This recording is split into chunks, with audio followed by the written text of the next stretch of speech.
Hai,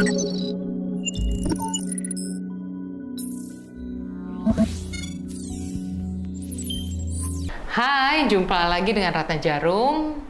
Episode Melek Hukum kita kali ini tentang pinjol ya. Pinjol itu adalah pinjaman online. Teman-teman mungkin pernah ada yang jadi customernya pinjol atau juga pernah jadi korban dari teror yang dilakukan oleh pinjol. Padahal bukan teman-teman loh yang menjadi customernya pinjol. Nah, hari ini kita bahas sedikit diskusi sambil juga memberikan edukasi kepada viewer Kanal 3. Gimana sih untuk mengetahui ciri-ciri pinjol tersebut dan bagaimana juga mengantisipasi jika bukan teman-teman yang menjadi customer pinjol. Hari ini saya kedatangan tamu saya, ya kayaknya Bapak sih kelihatannya mukanya agak saya kenal ya, tapi karena pakai topeng mungkin supaya tampak rahasia nih. Bisa cerita sedikit Pak, apa yang bisa dibantu untuk konsultasi hukum kita di Melek Hukum kali ini? Iya, nama saya Mawar. Mbak Mawar. Mbak Mawar saya.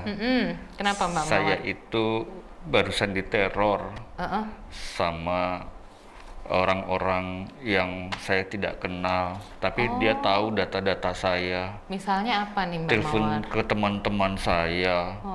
Saya dibilangin sebagai orang yang berhutang. Padahal saya minjem, nggak ngutang. Nggak ngutang ya? Iya. Saya kan malu gitu loh. Oke. Iya. Jadi Iya, saya merasa diteror gitu. Saya bukan teroris loh. Saya pedagang. Iya benar-benar. Pedagang bunga. Saya turut prihatin ya Mbak Iya. Mawar ya dengan kondisi. Itu gimana sih harus Mbak melawan Mawar. kelakuannya para Pinjolir. kolektor itu loh. Sedih saya. Tapi tahu ya istilah pinjol ini, tahu ya singkatannya apa sih sebenarnya pinjol itu sendiri? Aku tahu kan, Apa? aku minjam melalui aplikasi yang disebut dengan pinjaman online. Oke, betul iya. Memang teman-teman semua viewer Kanal 3, pinjol itu adalah istilah yang Mbak, saya copot lagi aja ya, gatel. tren ini. Nah, baru kelihatan aslinya ya. Jeleknya kelihatan enggak kan? Saya laki. Iya. Laki ya. Jadi teman-teman Kanal 3 perlu saya jelaskan, mungkin ada beberapa teman-teman yang mengalami atau pernah berurusan hal pinjol. Apa sih pinjol?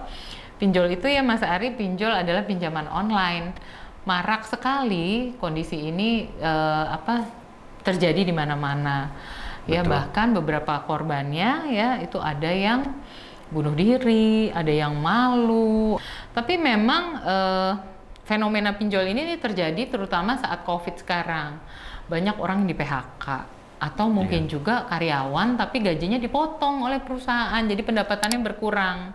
Sehingga sebagai kepala keluarga banyak sekali orang yang cari pinjaman. Bukan hanya kepala rumah tangga, saya ibu rumah tangga juga.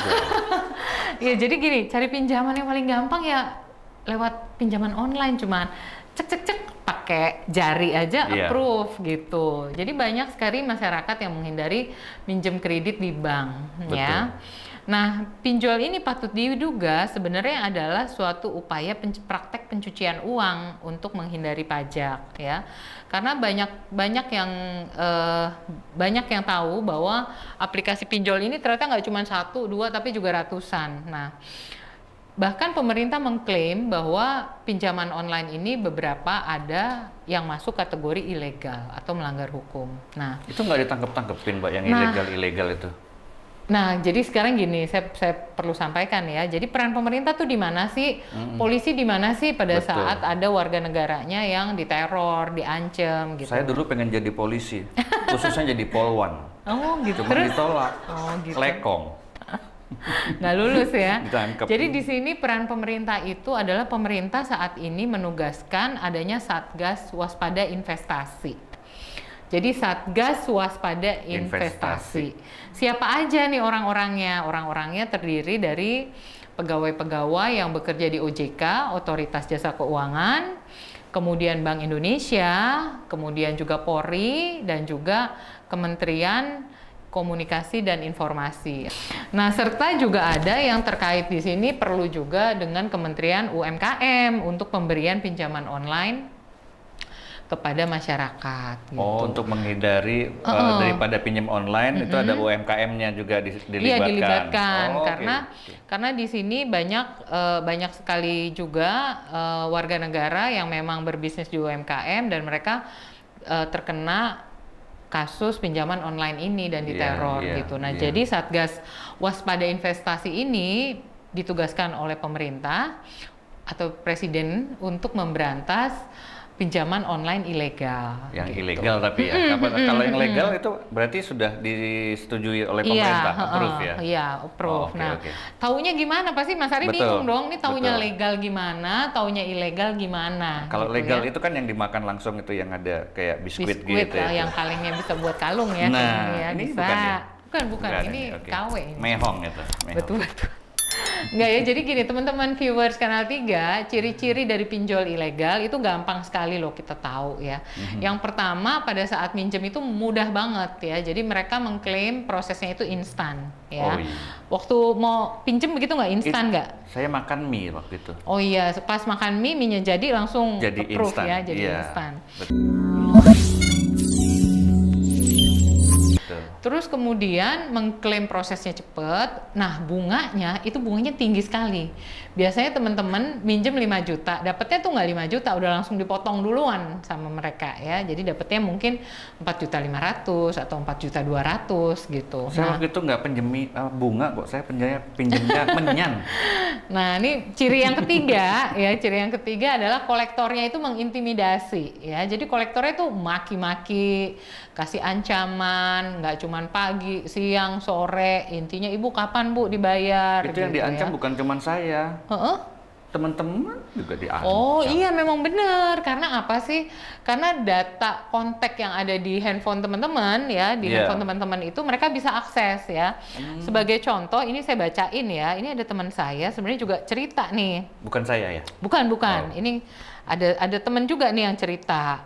Jadi di sini dia bilang, saya itu nggak terlibat pinjol, tapi teman saya sering menelpon saya, sehingga nih orang pinjol ini tahu. Akhirnya di WA lah dia bilang, info, pakai tanda seru ya bilangnya.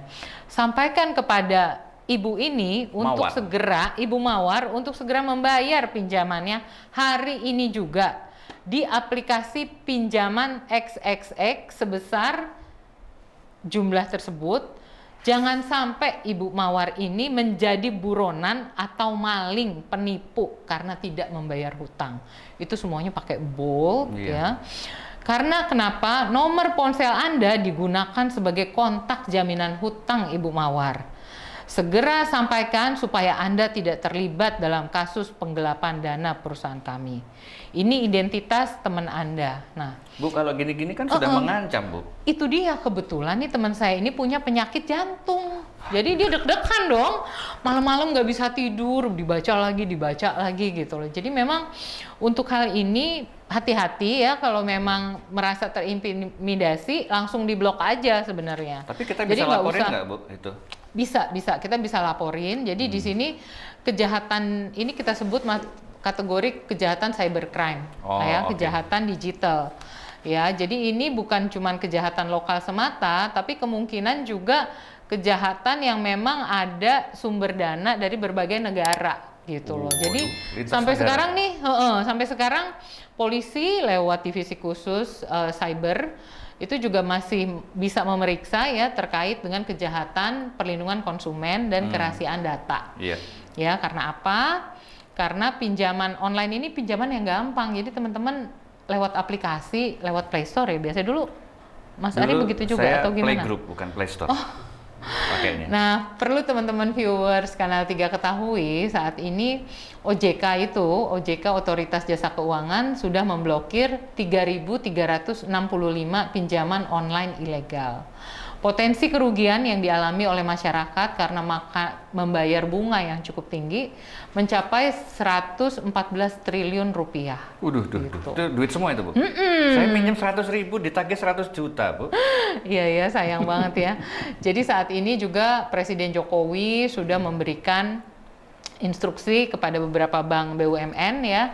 Hari ini kita lihat di surat kabar bahwa Bank BRI, Bank BNI, dan juga Bank Mandiri ditugaskan untuk memberikan pinjaman kepada masyarakat terkait dengan kredit usaha kecil masyarakat tanpa jaminan ya, Mas Ari. Jumlahnya yang tadinya 50 juta dinaikkan menjadi 100 juta. Jadi buat masyarakat sehingga apa? Sehingga menghindari terjadinya kasus teror atau kasus bunga yang berbunga dari pinjaman online yang ilegal tersebut. Gitu. Itu susah nggak Bu ngajuinnya itu? UMKM aja atau bisa perseorangan? Bisa perseorangan, bisa UMKM, itu mengajui di bank BUMN yang tadi saya sebutkan ya. Jadi hari ini Presiden Jokowi sudah menginstruksikan.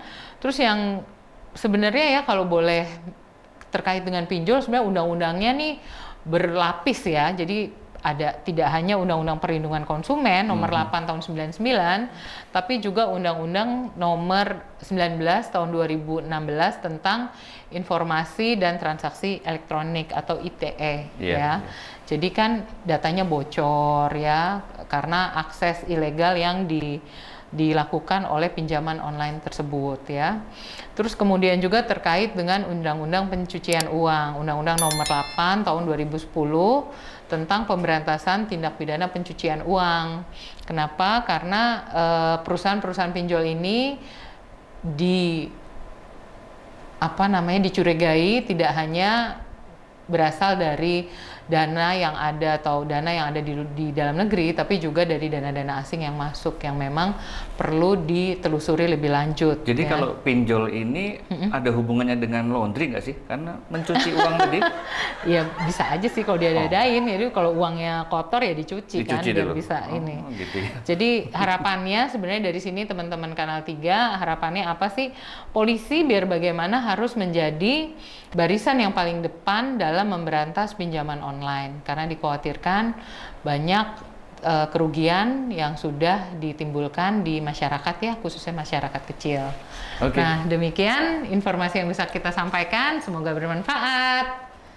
Jangan lupa teman-teman yang mau bertanya terkait dengan hukum atau apapun, silahkan komen di bawah. Jangan lupa juga like and subscribe. Iya, oke, thank you.